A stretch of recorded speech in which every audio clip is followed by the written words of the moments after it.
With a show like this that blends historical fact and fantasy and fiction, how did you want to bring this iconic character to the series but blend those two elements? That's actually, it's a very good question because, firstly, when you start your research, there's so much written about him. There's so much research available to you, almost too much, and you've got to choose which tact you're going to take, and I was very aware that you've got to work out what bits you're going to dismiss because history written by different views and different points of views and different people.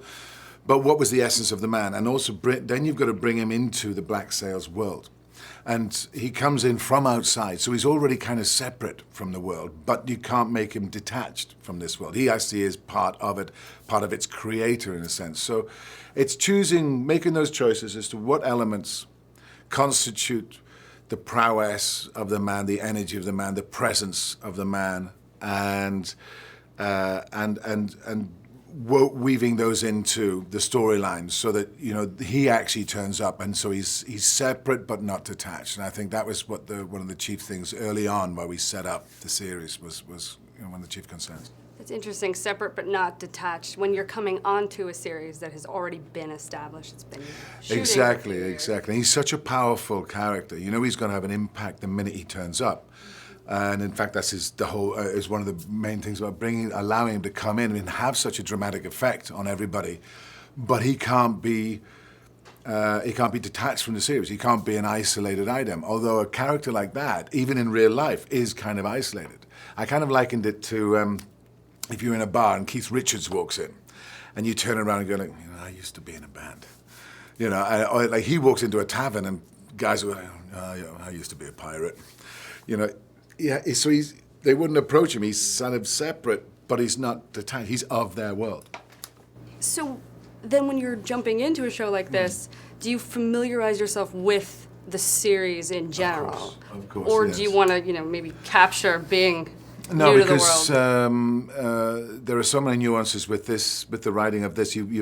As I said, when history was written by all these different people, they weren't written by one. There's so many people doing their accounts and their tales, and you've got to sieve through this to get that essence of one man. But you're bringing it into one genre written piece, and you've got to basically inhabit that world that they have, meticulously created. So immerse yourself definitely in the world, because that's the world he would have left. The 8 years previous or whatever, when he was first setting, Nassau up and writing the Pirates Charter with Hornigold and what have you, and he left that and detached and left that world for about 8 years or so, and then he's coming back into that same world. So you've got to be fully aware and encompassing within that. This is such a vivid world that the creators have really established. Hours of detailing goes into the costumes and the sets, and the visuals in general. So much work. Yeah, for you, stepping onto that, how did that was one of the biggest influences for me, jumping on board and saying yes, I'd seen some of the episodes and watching some more and read the script, but then I saw the making of. And thank goodness they did this, because that showed you what the production values were like. That showed you where their money was being spent. And you saw it was going on screen.